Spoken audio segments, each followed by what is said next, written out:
His name is Daniel Montgomery. He's a leader, innovator, and social entrepreneur. He is the founder and CEO of Leadership Reality Advisors. Alfred and him work closely together at that company. In his work with executives, Daniel's known for his unique way of combining his artistic, intuitive talent with systematic thinking to help leaders use their own stories, habits, and values to scale and succeed. He is the author of 4 books, including How to Be Present in an Absent World, Showing Up, Paying Attention, and Becoming Fully Human. In his latest work, Daniel, together with Dr. Kenny Silva and Dr. Ebony Webb, addresses the problem of modern absences and shows readers how to cultivate an empowering self-awareness in order to engage fully in every aspect of life. He's currently co-authoring The Culture of We, Lessons with Alfred. Sorry. And his passion is to bring work to life and life to work by building resilience, exploring curiosity, and infusing play, resulting in transformational learning and development in executives, businesses, and communities. So welcome, Daniel. Thanks so much. Get ready to have some fun. So we're going to just continue this theme with the battleground. You know, we just talked about the military. Is work more of a battleground or a playground? Is work more of a battleground or a playground? So what comes to mind when you think of work and the work of leadership as a battleground? What are some words that come to mind? Competition? Silos? Animosity? Draining. Yes, draining. Always marching forward. It's like never a break. Exactly. Always, No retreat, which is like fundamental to most military battles, but always moving forward. No retreat. What else? winning. Winning. Yeah. Zero-sum game. Winning at all cost. Insensitivity. Yeah, well said. How about playground? What comes to mind when you think of work or the work of leaders as a playground? Innovation. Innovation? Humanity. Humanity? Controlled chaos. Controlled chaos, yes. Joy. Messy. Messy, yes, that's great. Fun. Building. Building. Engaged. Engaged. Is work a battleground or a playground? And I would contend that the answer is yes. It's both. We come alongside companies, and it is no doubt a battleground. No doubt about it. I mean, just this past month, 50,000 people lost their jobs just in the tech industry. And if you go to them and say, hey, it's a playground, I don't think that's going to be well received. It's a battleground. And yet at the same time, it's a playground. And the work of leaders is living in that tension between the brutality of work and the real costs of work with the beauty and the joy and the playfulness of work.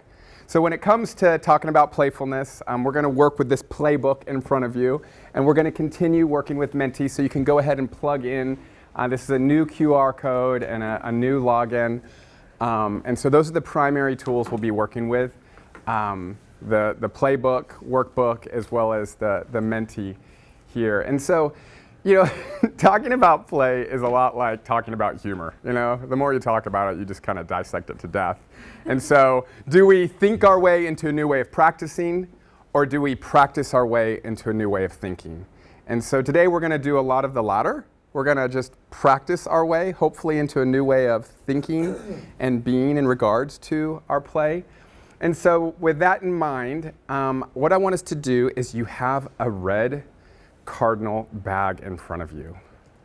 You have a red cardinal bag, and that is for you. That is your take-home playbook bag. And in the bag, I want you to open the bag and pull out the dice. And then I want you to create some room in front of you, all right? And so one of our consultants is her specialty is entrepreneurial thinking and design thinking, and she specializes in play and games. And she actually met the originators of this game. It's called Tenzi. Anyone ever played Tenzi? A couple of y'all. Okay, so you're in for a treat. So the game designers, their goal was, let's create a game that people can learn really quickly. Really quickly. I mean, have you ever started to play a game and like you pull out the rules and you're like, oh my God, you're killing me, right? So this game doesn't take much at all. And so all you're gonna do is you're gonna take your dice, you're gonna roll them, and I'm gonna call it a number, and the first one to get all those numbers yells Tenzi.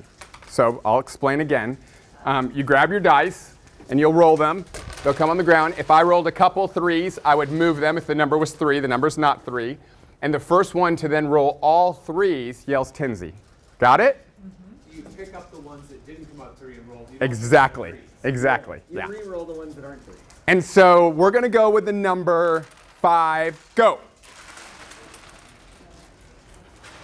Ooh, I got 3 off the jump. You're in trouble. Ooh, there's some more. You're in trouble. Mandy. Oh, there's another one. 3 left. 2 left. 1 left. Tenzi. Yeah. All 5. Oh. Tenzi. All right, we got you. Tenzi. Okay, who's that winner? Tenzi. Okay, give it up for Karen, everybody. All right. That was a very real round. So Karen gets to win that round. But we're going to do another round. And the number now is 1. Go.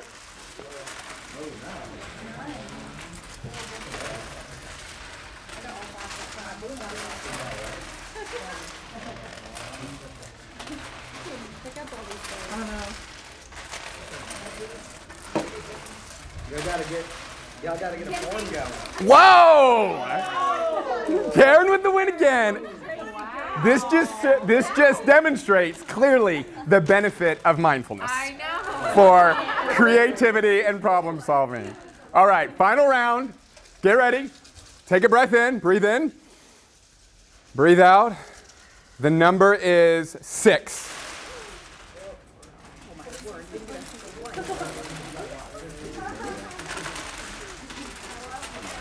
I just got like 7 5s. I don't even know how that's possible.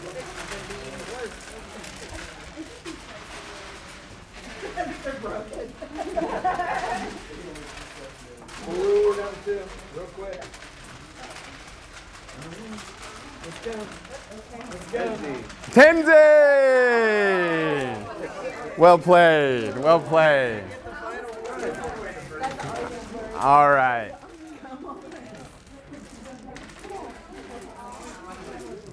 Is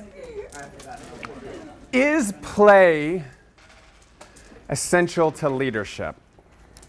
Is play essential to our humanity? Is play essential to our sanity?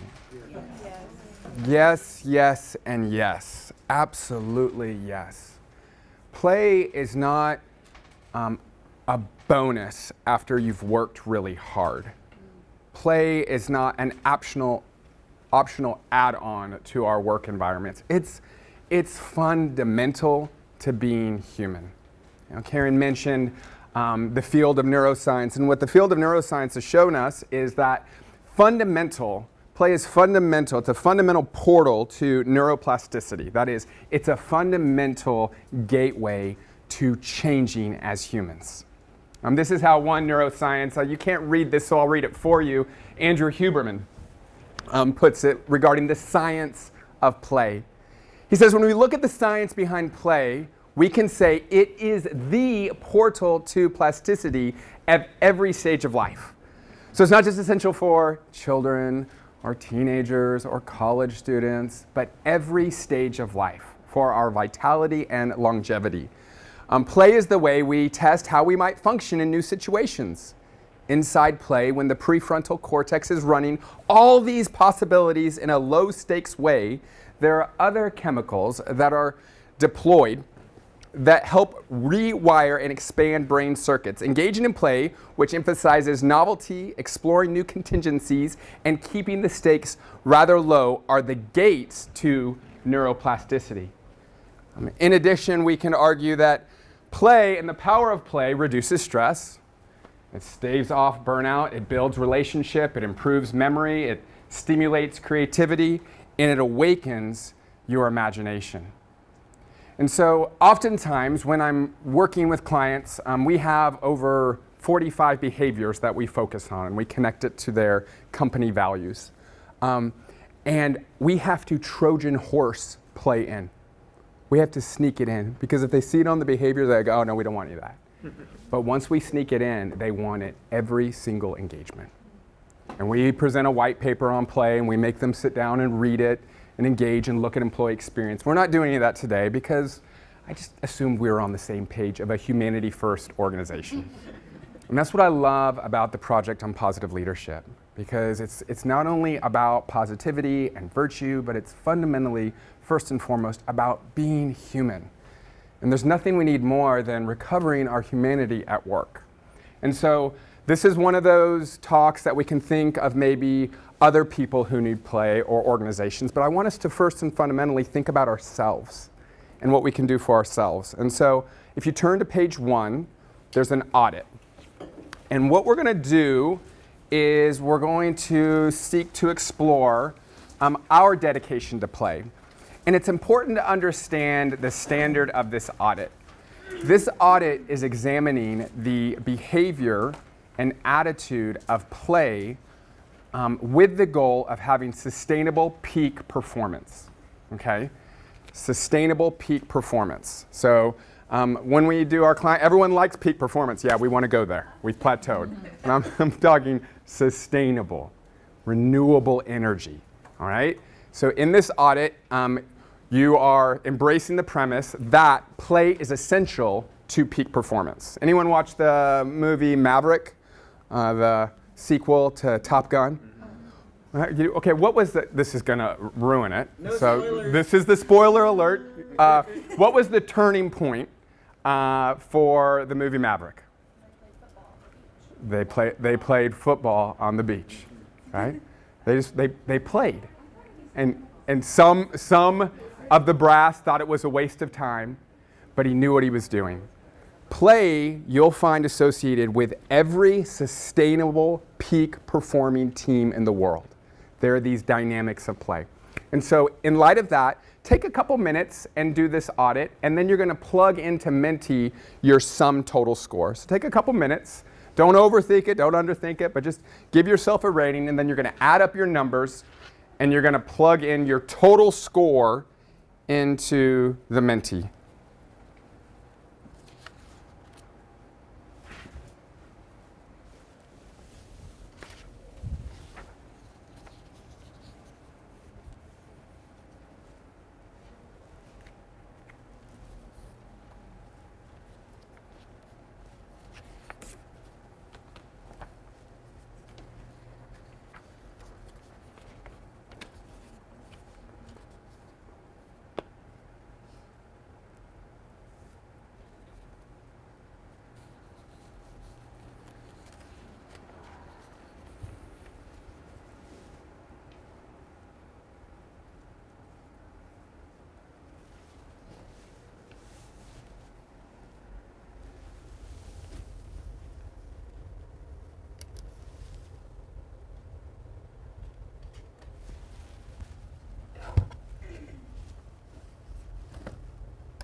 Just take a few more moments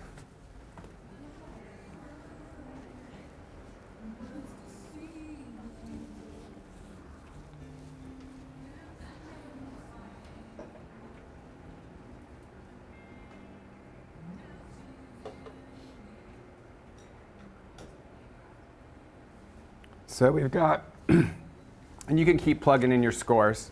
I'm so thankful you guys are willing to enter into this expression. Typically we get some people that are like, don't peg me. Don't give me another audit. Don't give me another profile or assessment. But it looks like there's a lot of opportunity. Some of you are pace setters in play. Did you know the high five originated in Kentucky? Fun fact. I mean, why else do you come here except to get fun facts? So high five for you. 60 to 80, you're in the game, but you could use some more practice. And below 60, I've been there. Time to level up your play. And so there's a lot of barriers to play. And we're gonna look at those barriers. What are the barriers to play? And so turn the next page.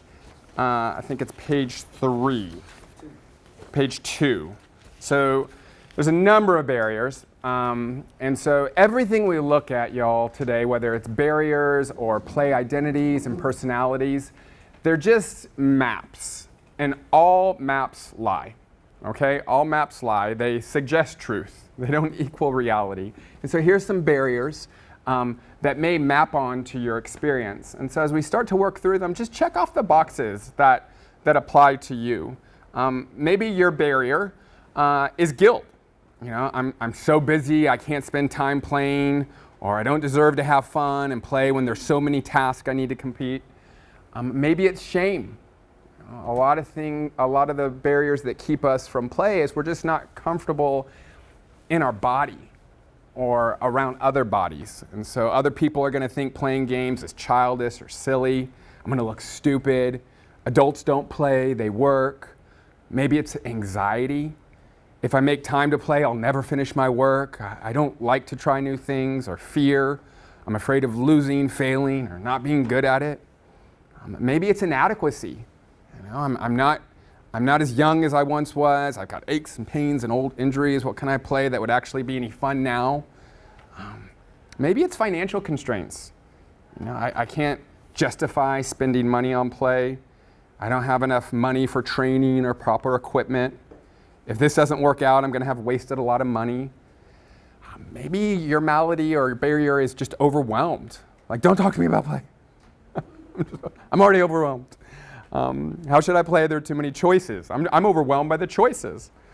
Or exhaustion, just tired. After a long day at work, I don't have any motivation to play. The apex of my play is maybe binging on Netflix. Embarrassment, I'm not confident in the way I look. It makes it hard to engage in certain types of physical play. Or just doubt, I don't really see the benefits of play. As an adult, it's awkward to play games associated with childhood fun, and I better just stay where I'm comfortable and not try anything new. And so what I want you to do as a group, let's rank the barriers, or each of these come with a villain, so I'll introduce you to the villains. We've named them, okay? I'm gonna walk through. Guilt, we're gonna call the guilt bringer. Everyone say boo, boo. Shame is the shame monger. Boo. Come on. Anxiety is the anxious oppressor. Boo. Boo. Fear is the terrorizer. You get it, all right? You get it. And so it goes on. And so I want you to rank in your experience, what are the barriers to playing for you? If you had to rank these. On Menti, give it a ranking. So go to your Menti, and it's just move it, rank it 1 to 10. Let's see what are some of the barriers or villains.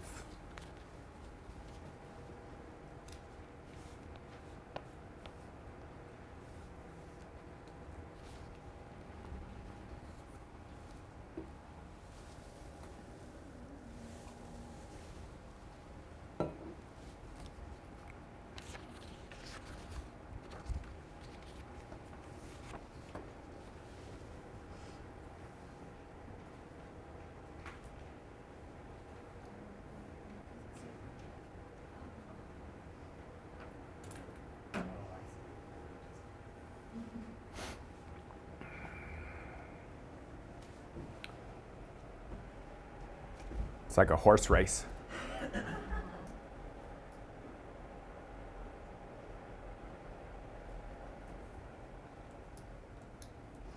And if you finished, as other people are finishing, you can jump ahead and maybe just name your play barrier, the villain. So basically my play barrier is, and at the bottom of the page, name your villain. Like if you had to name one, and name it the villain name. And because, share why.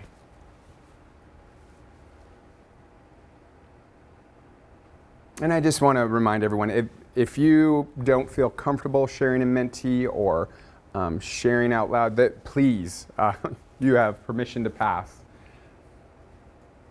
All right, so it's different in every group, but in this group, the top villain is the guilt bringer, and that deserves a boo. Boo! It's just guilt. And then we have exhaustion and overwhelm. Those are villains that collude with one another to take us down. Anxiety, shame, and fear. Anyone have any thoughts on, want to share like what maybe the guilt bringer or the fatiguing fiend, exhaustion, or the overloader means for you?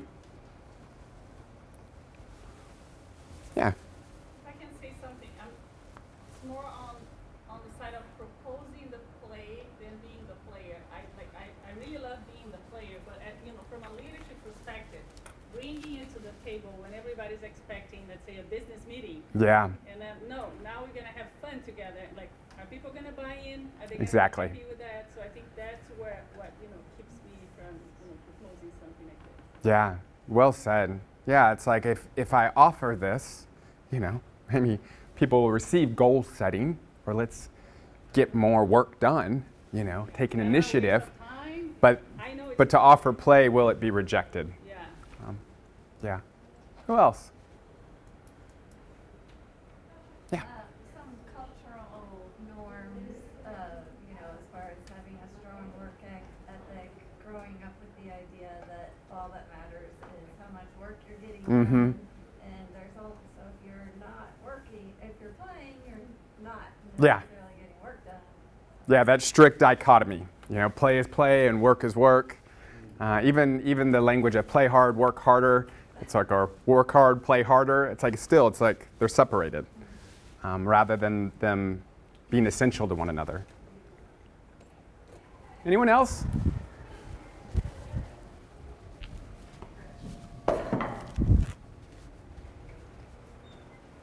Anyone have another? Oh, go I ahead. guess in some organizations, you could have those that are at the extreme that all they do is want to play instead of work. And if you as the leader do that, you might, it's almost like you're buying into that. There's a little bit of that balance. I mean, Yeah. Everybody has some of those. Oh, yeah. Stop playing and work a little more. Yeah, I mean, fun. And if you do that as the leader, are you buying into that? And everybody's going, well, it's all play now. Yeah, exactly. It's that balance, I guess. And that goes for every single one of the virtues we unpack as a project. They all can be overused. They all can be overused and underused. Anyone? Yeah, go ahead. Finding what people enjoy to play is a challenge, right? We have a diverse Yeah. employee group. So some people, half of them may love it, half of them may not, right? Just depending on the type of play. So I found that's a challenge to really be able to be creative enough to try to engage as many people as possible in play. Yeah, you just gave me a softball. So turn the page. We're going to build on what is it Frank? Frank, yeah. Frank said, and talk about that. I mean, this is the challenge of play, and it is a portal to change, but it is a portal to diversity, equity, and inclusion. In that, you need to identify first your play identity, and I use the term play identity and personality synonymously. You need to identify your own play identity and personality and become aware of that, and that's what we're going to go to next, and then become attuned to other people's play identities. And so we're going to explore play identities, but typically, we have a preference and a priority to our own play identity. So if my play identity is being physical and being a mover, I want to move. Let's move. Let's play ping pong. Let's go do moving sports. And my wife, my Mandy here, is a mover, but she's also a thinker. Anyone like the game Wordle? Oh yeah, we got some Wordle fans. Some of you, like, play to you is the mind and thinking with your mind, and it's very cerebral. Others are role playing. They love role playing, I mean, which is really big with a lot of people in tech. They love role playing, Dungeons and Dragons or games. You know, does anyone know the number of adults who game? The percentage? Anyone want to throw a guess? 12. That would be a good. 66% of adults game. Game meaning. Gaming, like video games. Yeah, video games. There's a lot of Yeah. So there's a lot of, and there's just different types of games. And so what we're going to do is we're going to look at 10 play personalities or identities. We're going to do 5 at a time. And so I want to encourage you to do the first 5 and then put it in Menti. And again, this is just how comfortable are you with this type of play? How comfortable are you with this type of play?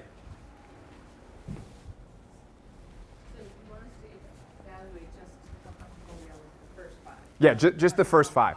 And then, yeah, thank you for clarifying. Just the first 5, how comfortable are you with these 5 play personalities or identities? And again, it's much bigger than 10. But this will give us just a map to maybe map onto our own experience with the hope of also mapping onto others. Wait, I'm sorry, I'm just a little confused. Do you want us to rank our top 5? No, you're looking at page 3.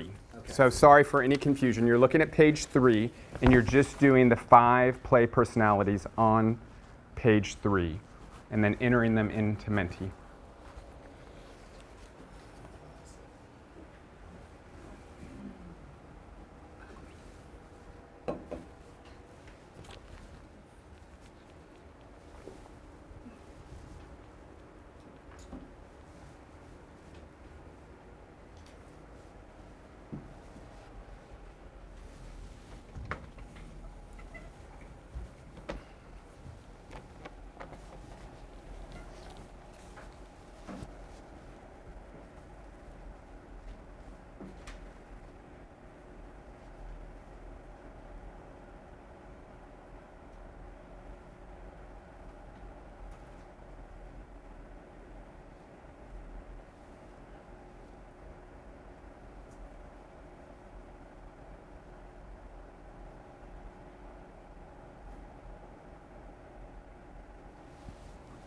So keep them coming in.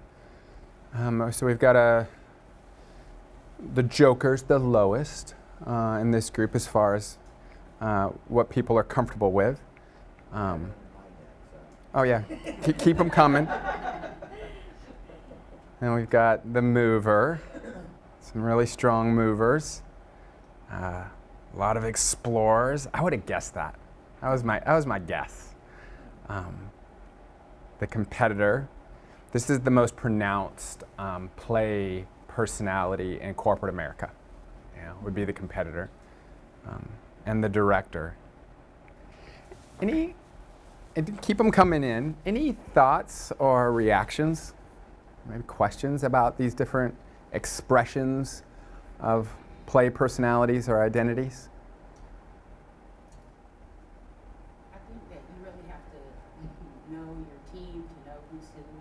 I was pulling up a picture. I was thinking my team, they like to play office pranks on me. Yeah. From the TV show. So this is where they wrapped my computer, mouse, keyboard, everything in Christmas wrapping paper, down to my chair, stapler, everything. So if I wasn't a joker kind of myself, and I'm still taking that paper off of my phone, so there's still files that, they wrapped it everything. That if I was a different person, that might have really irritated me. So you have to know your team to be able to know how to play with them. Absolutely. Our play identities are a confluence of socioeconomic background, our upbringing, our ethnicity, our experiences, people in our lives who have modeled that play. And it takes a lot of sensitivity as well. Anyone else? Yeah. It's funny, I would have thought that, the director would be the number 1 favorite role here, just because we're all here in leadership training. But Yeah. it might be that, like, what you do for fun is not what you like to do for work. Yeah. Well, let's go to the next, and I will send this deck to y'all so that you'll have it. How comfortable are you with these next 6 through 10? And so, again, this is a fusion of work by Gokun Gunis on personal play identity, and some of you, I'm sure, are familiar with Dr. Stuart Brown, Play, How It Shapes the Brain. And so I've added 2 to the classic 8 personalities, and that's the gatherer and the thinker.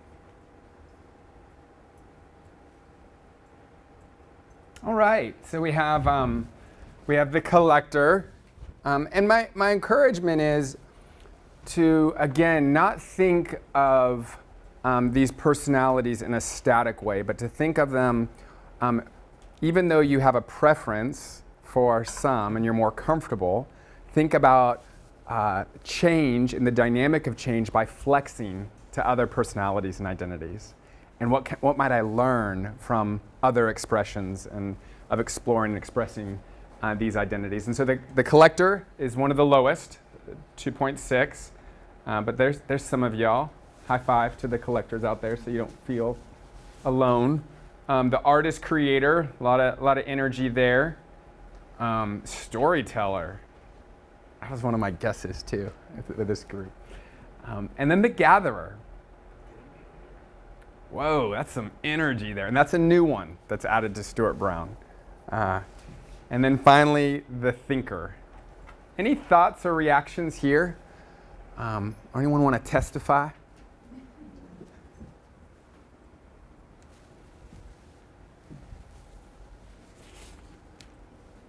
Let's go to the next one then. Which 3 play personalities are you most aligned with today? And choose 3 that you want to explore and express more. So what 3 do you want to press into and raise that playfulness score to express yourself more playfully in life and work? And so what 3, if you could choose 3 to double down and get strategic in your play and your own development as a player? How about something allowing us to choose one? Oh, well, choose one then. Choose one.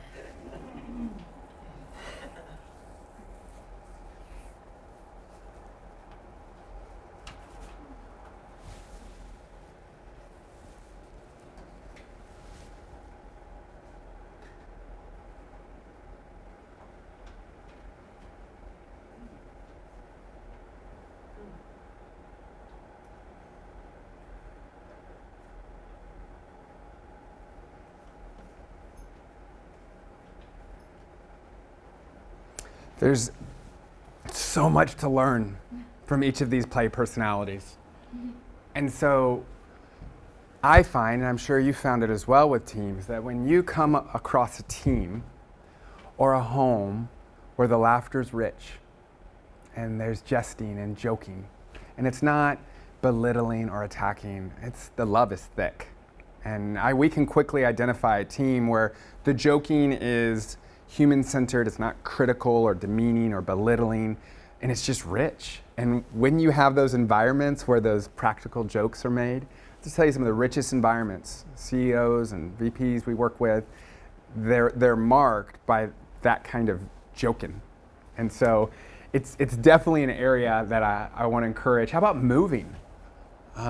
Does the mind follow the body or the body follow the mind? Yes. No. It's like, do we need to get into our bodies more?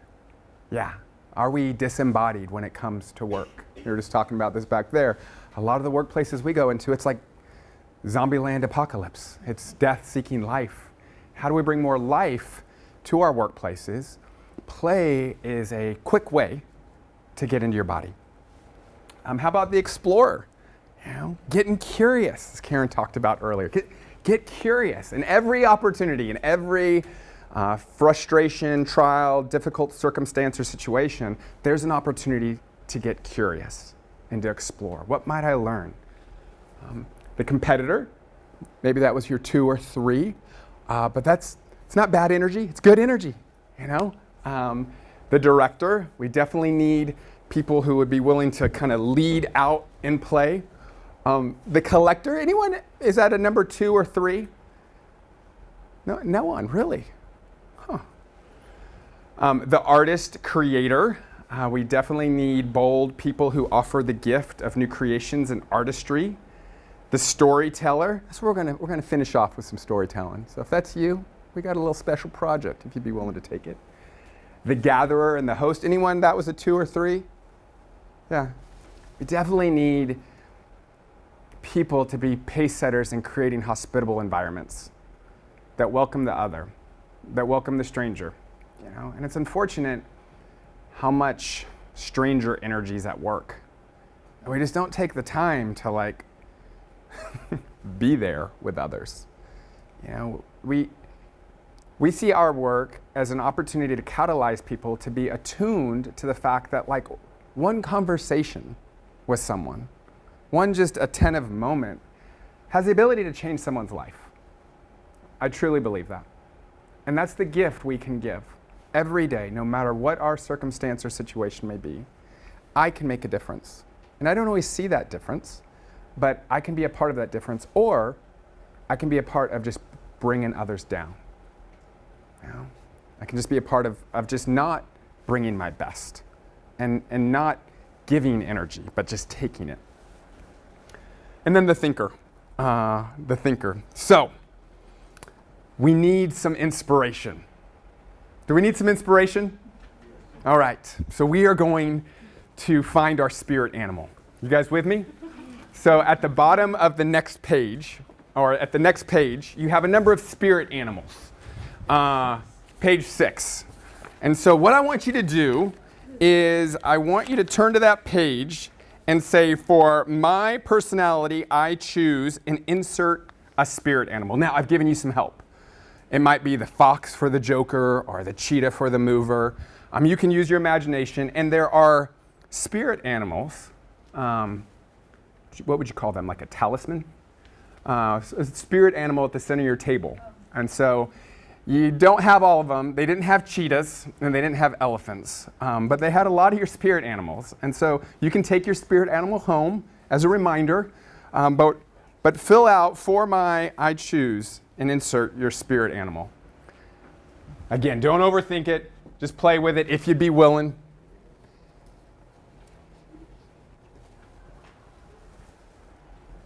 And I need a few brave players just to kind of tell me what you read in about a minute.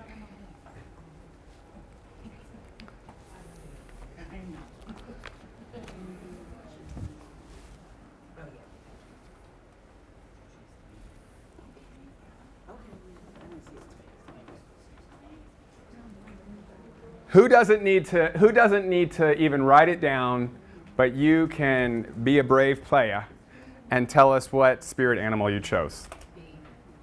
Tell us why. Tell us your name, your personality, and your spirit animal. So my name is Rosa Morales. My spirit animal is bee, and pretty much because I like to take charge. But so focusing on everything we've said today, I'm usually the one that opens up the meetings with jokes, with my direct reports, and even with upper leadership. And just so before we have intense conversations, everybody's at ease. Yeah.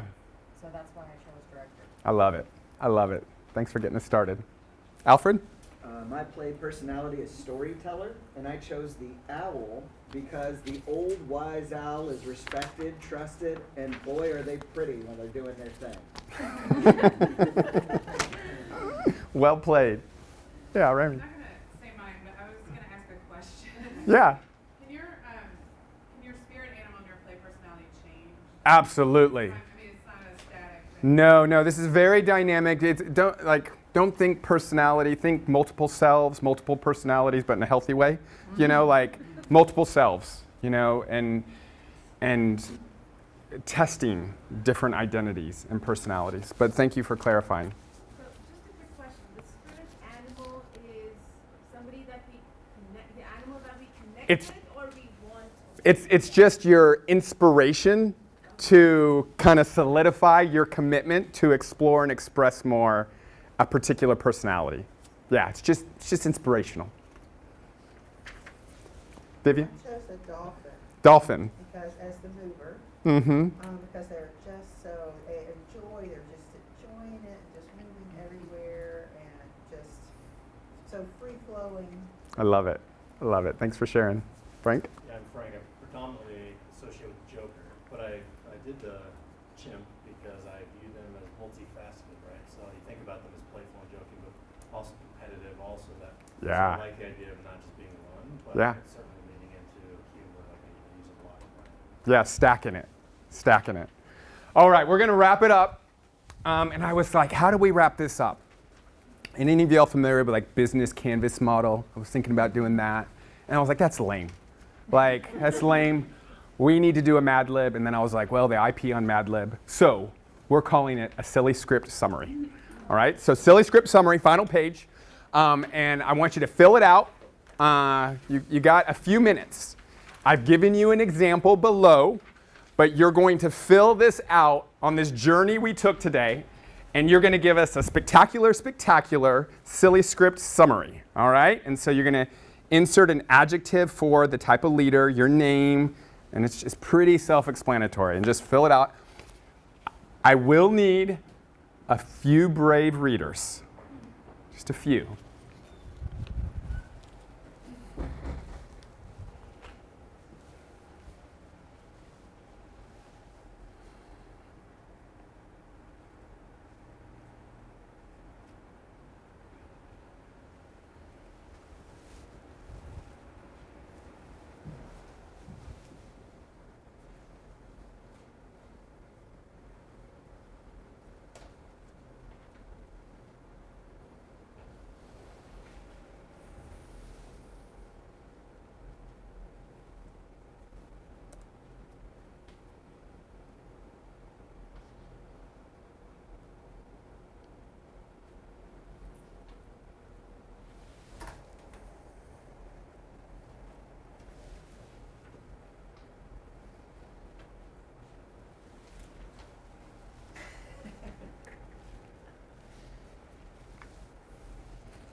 All right, take another 60 seconds. So I need maybe 3 volunteer readers. We got one here, right back there, one more. Maybe in the center, We got one. And there we go. Okay. So what we're going to do is each of these brave readers, they are going to be our storytellers for our closing. And I need at least 3 celebrators. So we're going to have one reader. We're going to start off with the first reader here. And then Karen, you're going to read right here. And you're going to read back here, right here, okay? And then I need some volunteers who are willing to celebrate their silly script summary. So do I have some volunteers here for? Okay, so we got some back there. We got two back there. We need another one? Okay, 2. Do we have any volunteers here? So, okay.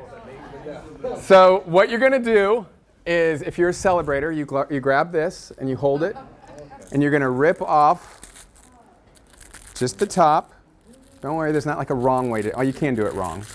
You're just going to rip off the top, and then you'll see. And so, Patty, would you come up here?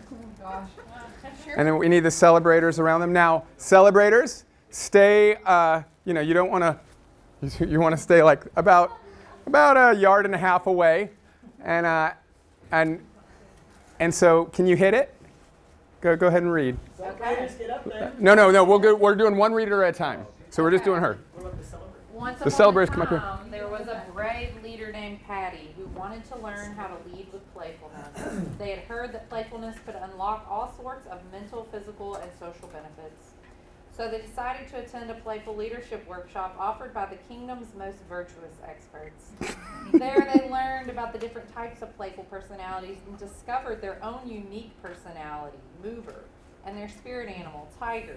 This new knowledge gave them the courage and confidence they needed in order to embrace their inner playfulness. Woo! All right, who's next? You guys got it now. So we need, do we have some more celebrators? Karen, would you come right here? And so we're going to have, do we have a couple more celebrators around them? All right, everybody listen up. Karen's got a story to share. Once upon a time, there was an intentional leader named Karen who wanted to learn how to lead with playfulness. They had heard that playfulness could unlock all sorts of mental, physical, and social benefits. So they decided to attend a playful leadership workshop offered by, again, the kingdom's most virtuous expert. There they learned about the different types of playful personalities and discovered their own unique personality, Explorer, and their spirit animal, Goat.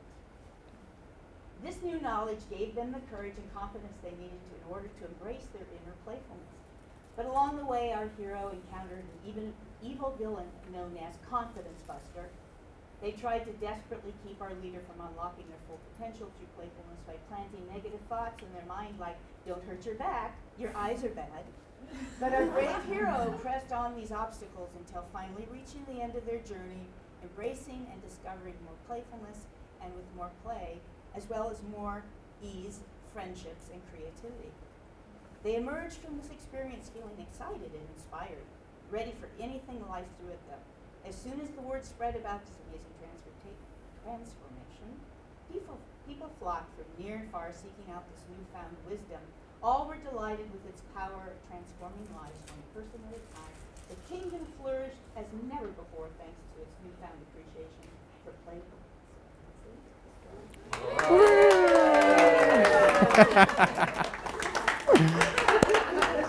All right, final one.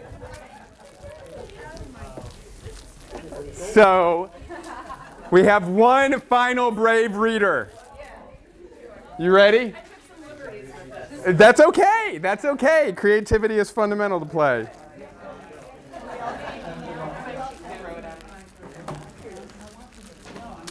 All right, listen up. Listen up. Once upon a time, there was a burned-out leader named Kristen who wanted to learn how to lead with playfulness. She had heard that playfulness could unlock all sorts of mental, physical, and social benefits. So she decided to attend a playful leadership workshop offered by none other than the kingdom's most virtuous experts. There she learned about the different types of playful personalities and discovered her own unique personality, the creator, and her spirit animal, the owl. This new knowledge gave her the courage and confidence she needed in order to embrace her inner playfulness. But along the way, our hero encountered an evil villain known as the Meh Monster. Boo. Yes. The Meh Monster tried desperately to keep our leader from unlocking her full potential through playfulness by planting negative thoughts in her mind like, you can't be serious, and what would you do anyway? But our brave hero pressed on, past these obstacles, until finally reaching the end of her journey, experiencing and discovering more playfulness with more play, as well as more peace, energy, and positive juju. She emerged from the experience feeling optimistic and renewed, ready for anything life threw at her. As soon as word spread about this amazing transformation, people flocked from near and far, seeking out this newfound wisdom for themselves. All were delighted in its power, transforming lives one person at a time. The kingdom flourished as never before thanks to its newfound appreciation for playfulness among its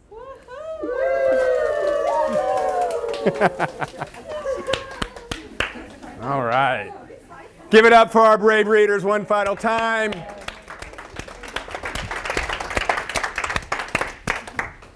Hey, it takes courage to put your heart out there, to be vulnerable, but there are safe people and safe places to experiment, whether it's in your home or extended family.